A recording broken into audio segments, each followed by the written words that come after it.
Hello and welcome to Be and Blossom, the podcast that celebrates compassionate courage on your journey to cultivate self-esteem and a fertile optimum state.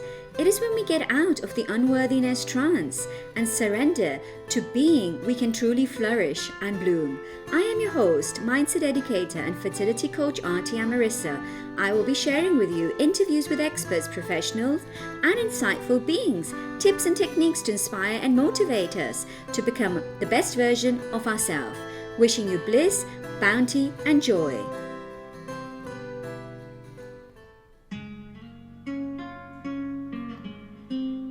Today's episode is called Positive Harmony, and I'll be interviewing Stefan Ball, the director of the Bach Centre. Positive harmony is a state that consciously or subconsciously we are all trying to achieve. Being in a state of balance is what we are striving towards, given the current environment that we are all living under. So in this interview, Stefan will be talking about the Bach flowers and explaining how it is more a way of life, understanding the human framework, our emotional states, rather than the flowers in itself. It's all about being to blossom. It is about understanding ourselves better so that we can strive to be the best version of ourselves. And at the end he gives 3 tips, which is really interesting, as it's all a matter of being ultimately. We can't always get what we want, and that's not what life is about. Rather, it's the adaptability to our circumstances. This is what being is, to actually stop thinking about the past and the future and being in the present moment. So in a way, it is about being in a timeless state. It is having nothing to do, nowhere to go. Yet in that state of being, one blossoms. Instead of hankering over achieving our desires and changing the state of play, when we surrender to the moment to moment, we realize that it is liberating to be able to simply understand the simplicity of being in the present moment, rather than having to do this, having to do that. It is all about getting out of the conceptual thinking and experiencing the refreshing freedom of how experience unfolds in new ways. In the doing mode, we are ensnared in the multidimensional complexity of experience, which is ironically one-dimensional focus, whereas in being we are expanding our awareness. And whilst we're navigating through this self-esteem and fertility journey, the Bach flowers are a wonderful way to be able to identify our emotional state with the different flowers, to bring back that positive harmony. And if we think about it simplistically, we could say, or we could use Paul Gilbert's emotional regulation model, where our mind is divided into 3 different regulatory systems. You have the threat system, which gives us the ability to detect and respond to danger. Then we have the drive system, which is centered around doing and acquiring. And lastly, we have the soothing system, which helps us to cultivate an inner calmness and sense of well-being. when we hear all of these, we understand that they are all important.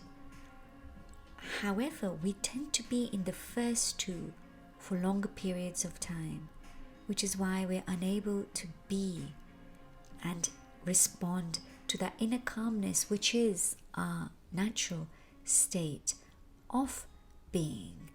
So, through the Bach Flowers, mindfulness practices, emotional freedom technique, reflexology, anything that helps us connect to our inner being and experience that positive harmony, whether it is for short bursts of time or longer time, let us try and change our lives to incorporate it further. And why emotional well-being? What are emotions? Why are we focusing on emotions? We often think we have a headache, we want to get rid of this headache. What we do not understand is the headache gives us the symptoms of pain, yet it is our emotions that intensifies or reduces that feeling. Our thought process is what's being programmed generations, but it's that limited free will that we have is in our emotional state on how we respond. Hence, emotional regulation through different means and ways will help us be in that soothing state. And it's more to do with allowing ourselves to get rid of all those layers that we have been covering ourselves with, so that we can shed away all that doesn't belong to us, that we've been taking upon us, with that sense of freedom and reflection, pausing to be in that moment, in that state of being, and helping us to carry on in that state of doing, but from the springboard of being. Because being is, in a way, doing, yet not being obsessed with that doing, rather than thinking all the time.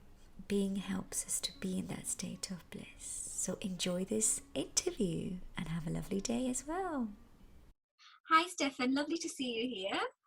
And you, Artie. It's a pleasure. Thank you so much for agreeing to start this podcast interview series on positive harmony. So would you like to start off with introducing yourself and what you do? Yeah, sure. I mean, my name is Stefan Ball. I'm a director here at the Bach Centre in England, and I'm mainly responsible for education around the world and for registering practitioners. And I've written a few books on the remedies and so on. So I've been kind of involved in Bach remedies since about the mid 19, well, actually probably early 1990s was the first kind of contact. So I've been around quite a long time now, and I've been at the centre itself since 1996. Excellent. So you've got a vast knowledge and a lot of experience using the flowers as well as. I like to think so. Either that, or I've been making the same mistakes for years. So I'm not sure which. Well, I've read most of your books and I've really enjoyed it. I think, especially when I first was introduced to the Bach Flowers, your main book, which is all to do with the remedies and understanding of the workbook, I thought it was a very easy way to be introduced to the Bach Flowers and very practical. Yeah, I tried to make it. I tried to make it practical. I mean, my background involves studying languages at various points. And the BBC, I don't know if they still do, but they used to have like a serial. They always had like a set of books on any particular language, and they always had like a complete course. And I kind of used that as my inspiration. So rather than do a book that just sort of said, remedies in order 1 to 38, and then a bit like that, I tried to kind of cut it up. So you introduce it in small sections, and you have activities, and you have little side panels with bits of interesting information to try and keep people interested and make it kind of more digestible rather than just sitting down and reading 30 remedies. So that was the thinking behind the workbook. So yeah, I'm quite pleased with how it worked out. And I think a lot of people have been introduced to the system through that. So it's been successful. Exactly, and especially because you give tasks to do, and yeah, I think that makes it more personal. yes, indeed.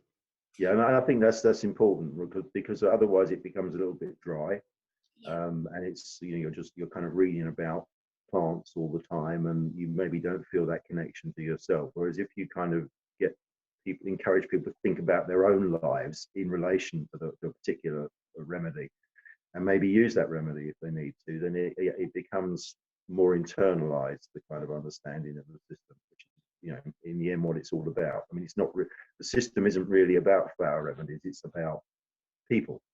So it's important that people kind of engage with it on that level. I agree. I don't think I'll be sitting here talking to you if it wouldn't be for the Bach flowers.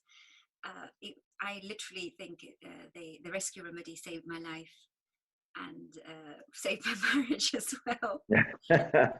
So Okay, well, that's good to know.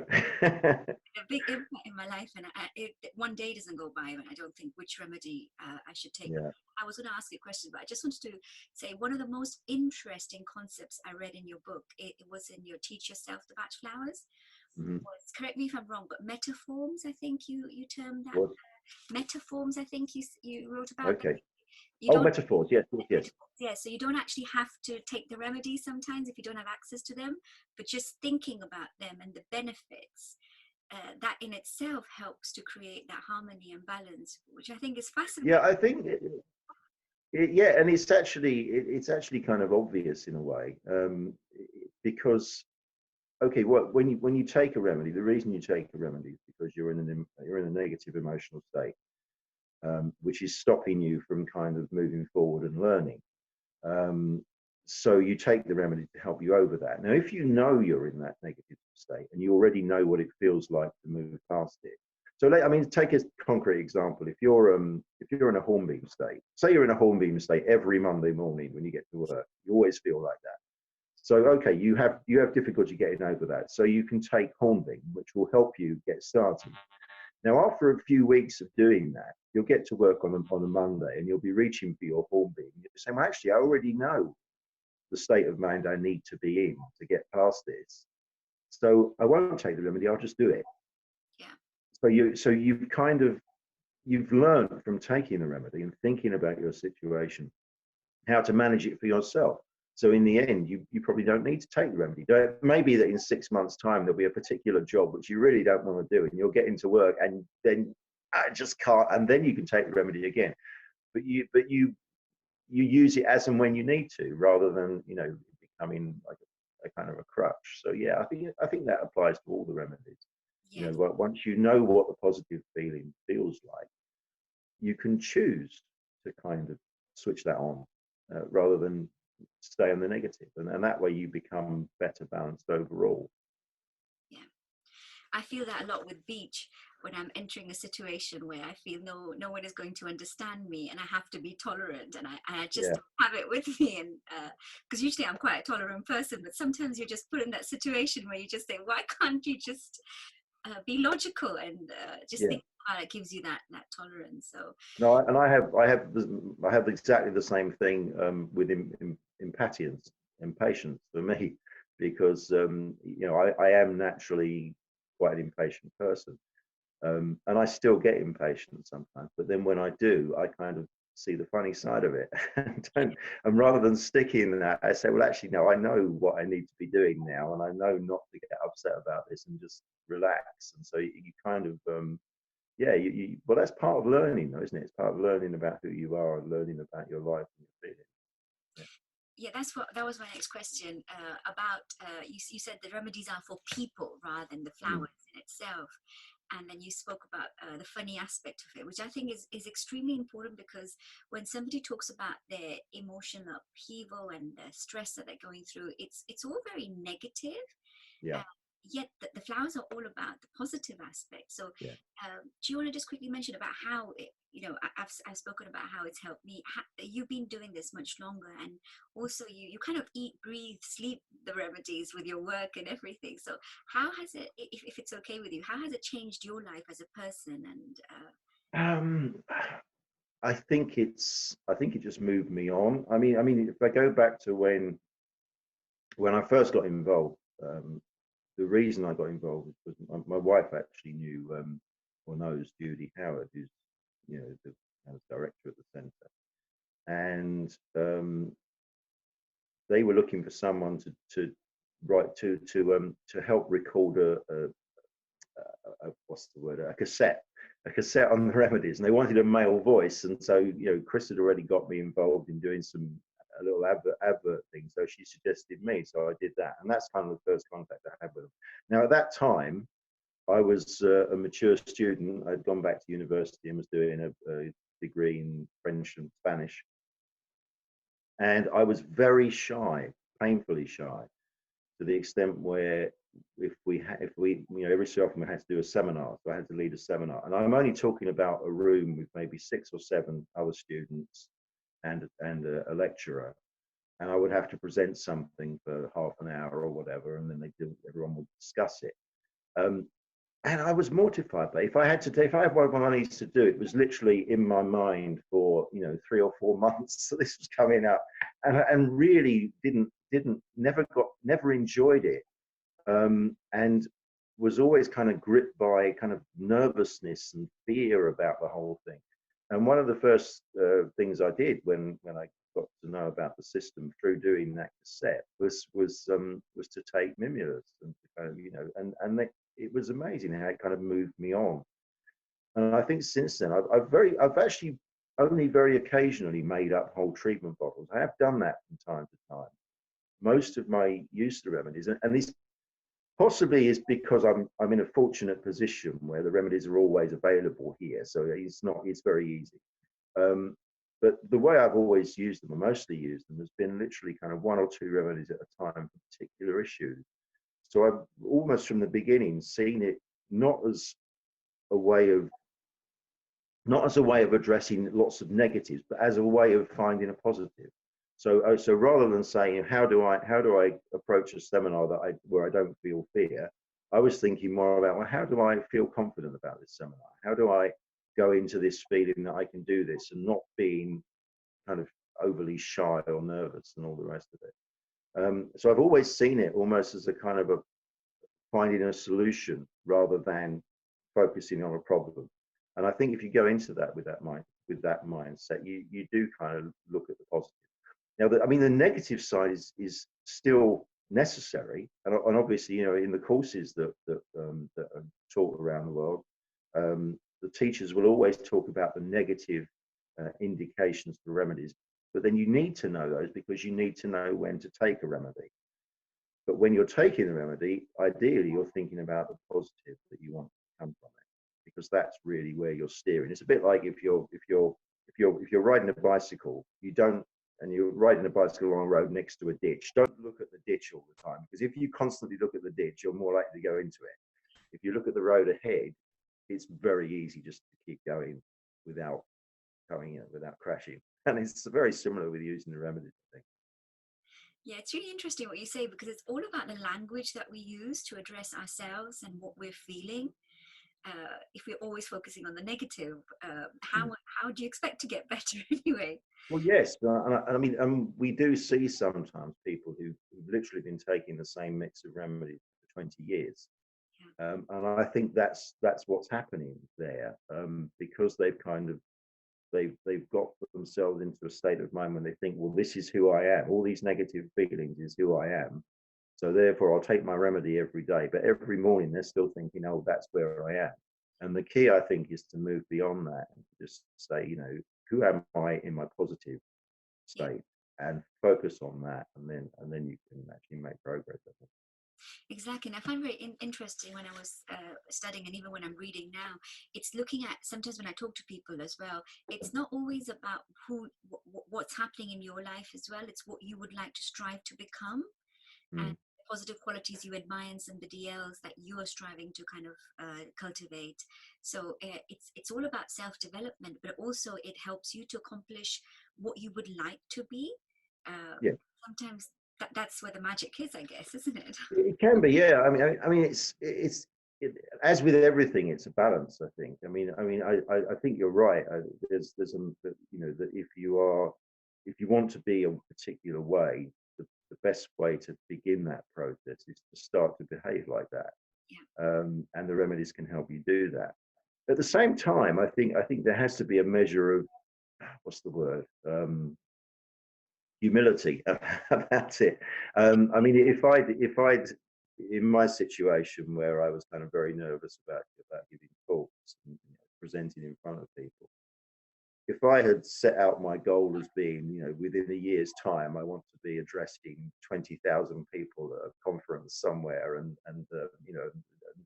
just making the thing so unreal and unbelievable and so far removed from where I currently was, I think if you do that, you are setting yourself up to fail. So I mean, take another example. Someone who maybe what's that? Let's think. So someone who's having trouble kind of learning from their experiences. So that would be a chestnut person in a chestnut state. Someone who's having trouble learning from their experiences. Well, okay, you could say, okay, well, starting tomorrow, I'm going to notice everything about everybody and never make another mistake.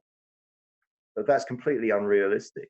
So what you need to do instead is to start with where you are and think, what's a positive nudge I can take? What's the point beyond where I am to something more positive? And that would simply be maybe tomorrow I'm going to look back over my diary and see where I've gone wrong, and then I'm going to pick 3 things where I can say, right, I'm not going to make those 3 mistakes again.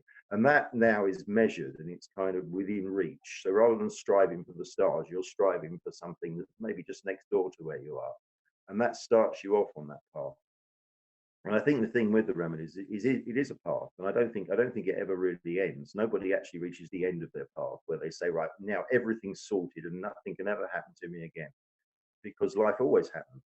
Yes. To us. And so we need to be kind of realistic but positive and move on that way, I think. I completely agree, but that's the onion peeling effect as well. Sometimes we take remedies that we're not ready for, and they make us do things that we're not willing to do yet because we're taking those huge leaps.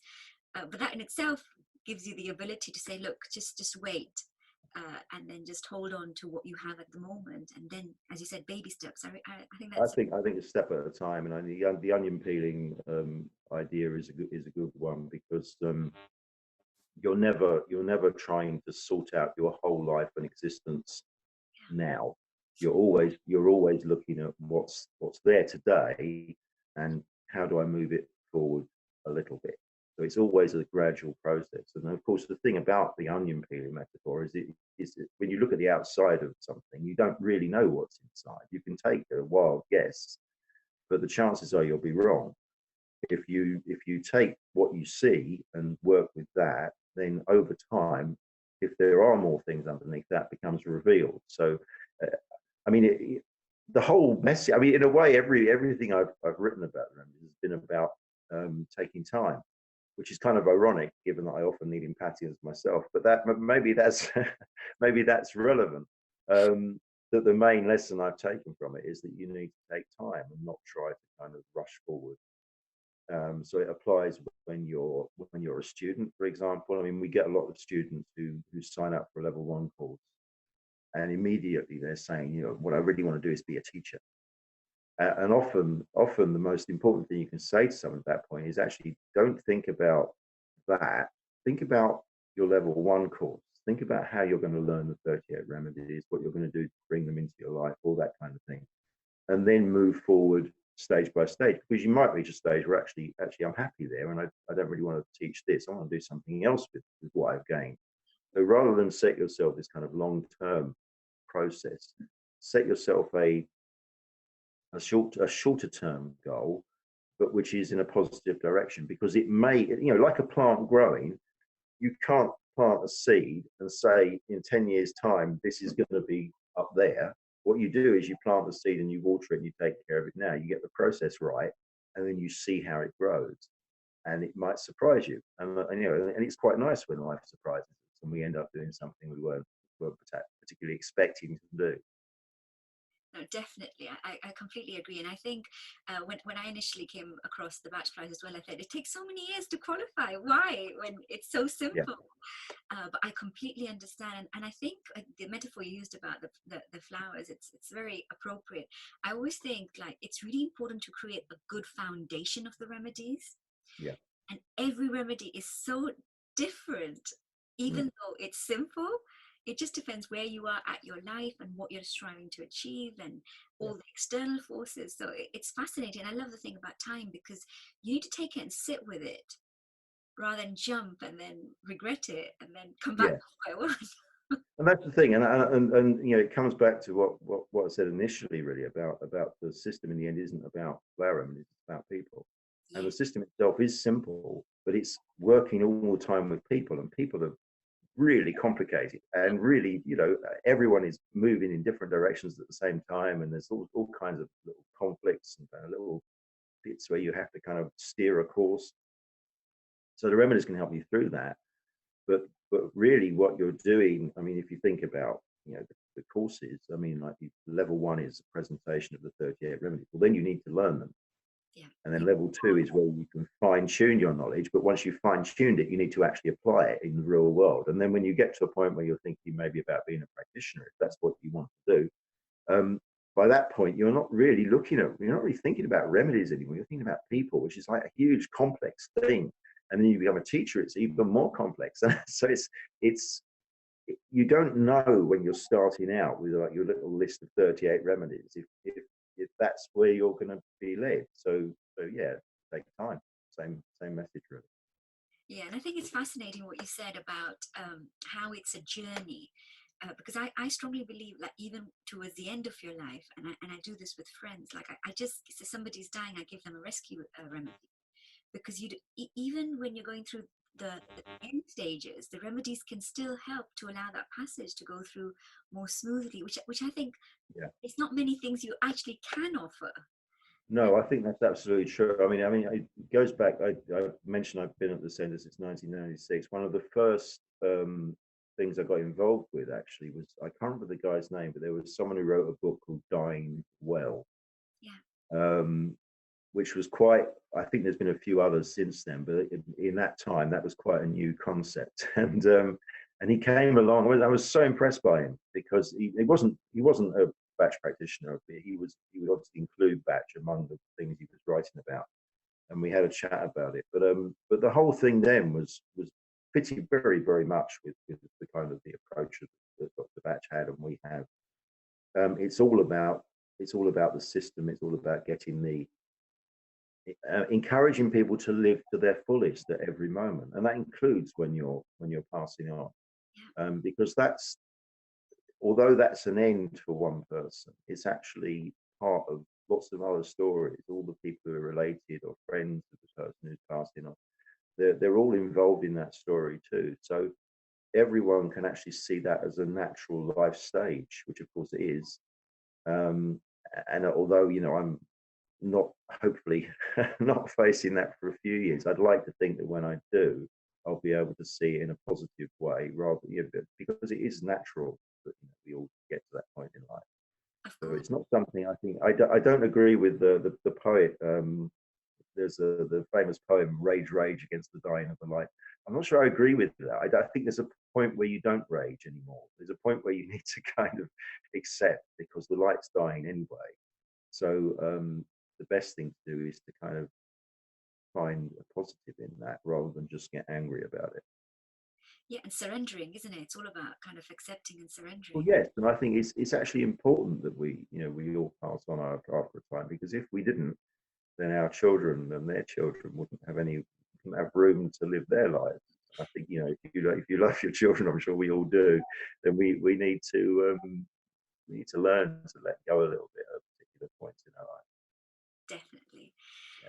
And just before we finish off, so which book would you recommend, for anybody that's starting off on their journey to discover their own selves and learn more about the I world? think if you're just starting out, I mean, we've talked about my own workbook, which I think is good if you really want to learn the system. But if you're just looking for like a simple introduction to get started, It's probably not the best book. Probably the best book. There's a book called Step by Step, Bach Flower Remedies Step by Step by Judy Howard, which is just a very simple, straightforward introduction. You have a list of the 38 remedies in order, and that's really all you need to get started. I'd also recommend the 12 Healers, which is Dr. Bach's own book. It was written in the 1930s, and it's got the language from the 1930s. So it's a little bit, it might be a little bit of an odd read for people these days, but I still think it's important because actually those are the most simple and straightforward accounts of the remedies, even to this day, I think. And it's nice, I think, to touch base with the kind of the initial part. And you can actually get that book free these days. There's a download on our website, for example, where you can get that, and it's been translated into all kinds of different languages. So yeah, I'd say Step by Step, and that will be a perfect way to kind of introduce yourself to you. Definitely. And you've also written a very good book for animals as well, which I think is written. Yes, yeah. There's a few actually. I mean, there's a few. There's three books. There's Bach Flower Remedies for Animals, which Judy and I wrote together. There's also a book, Emotional Healing for Cats. But the one I'd recommend actually is Emotional Healing for Horses and Ponies. I thought so. And the reason I'd recommend that one is because we wrote that. That was the third book we wrote, and by then we'd made contact with an animal behaviourist called Heather Simpson, who was very, very skilled at working with animals of all kinds, and she had a lot of input on that book. And I think that book is actually has got more about animal behaviour and more helpful things about animal behaviour. And although it's about horses and ponies, the concepts actually can be applied to any species. So the book talks about, for example, understanding how horses live in the wild. Well, if you apply that to horses, you can apply that to any other animal. You can look at how wolves live in the wild, and once you understand that, you can begin to understand what's going on in your dog's head, for example. So I think the concepts are actually good in that book, and that's the one I always recommend to people who are interested in animals, even if their prime focus isn't horses. Excellent. And lastly, 3 tips how somebody can achieve positive harmony through the remedies, or any. We've probably covered them already. I think the first and most important one is to let the remedies do the work. Don't try to shortcut the process. Don't try and select for your soul now. Think about where you are today and just take it on a very kind of simple level to let the remedies do the work on that. Take your time. Don't try to again shortcut the process. I think sometimes the one of the images I used once in a book was about a labyrinth. So if you think about mazes and labyrinths, there's a whole ancient tradition of seeing labyrinths as a symbol for spiritual growth and spiritual journeys and personal development of all kinds. And this goes across all cultures. I think every country in the world has got a version of this. So it's something basic to human psychology. And the whole point of a labyrinth is that the shortest way to get to the center is just to go walk across the boundaries and just go straight to the center. But if you do that, you miss out on the process. And the process of walking the labyrinth, which often involves kind of going round in circles, getting closer slowly. Sometimes it involves backtracking. Sometimes you're led down paths you weren't expecting. All of that is part of kind of learning from life. And I think that fits in very, very much with Dr. Bach's philosophy, which was that when things go wrong, we're being given an opportunity to learn. Now, someone can come along and say, oh, you should do this. And they might be right, and you do this, but you've not learned from doing it wrong. Doing it wrong is often important. So again, take time, allow the process to happen, allow it to take you somewhere you weren't expecting, and you'll get a lot more from it. And I think probably the final kind of tip, if you like, is don't aim to be perfect, because you almost certainly never will be. The only thing we can hope for, I think, certainly in this life, is that we kind of leave with a little bit more wisdom and a little bit more understanding and a little bit more kindness than we came into the world. And if we do that, then we've probably done as much as we can expect to do. Oh, well, thank you so much, Stefan. I'm really grateful Pleasure, Artie. for all your guidance and all your pearls of wisdom, which I'm sure you can put into action. Yeah, well, thank you very much, and good luck with the podcast. Yeah, thank you so much. Yeah, see you again. See you. Thank you for listening. Please do not forget to rate, review, and subscribe for future episodes, and also let others know that we exist. If there are any links that I mentioned in the podcast that you're unable to view, visit my website artiamarissa.com under the tab of podcasts. Wishing you bliss, bounty, and joy.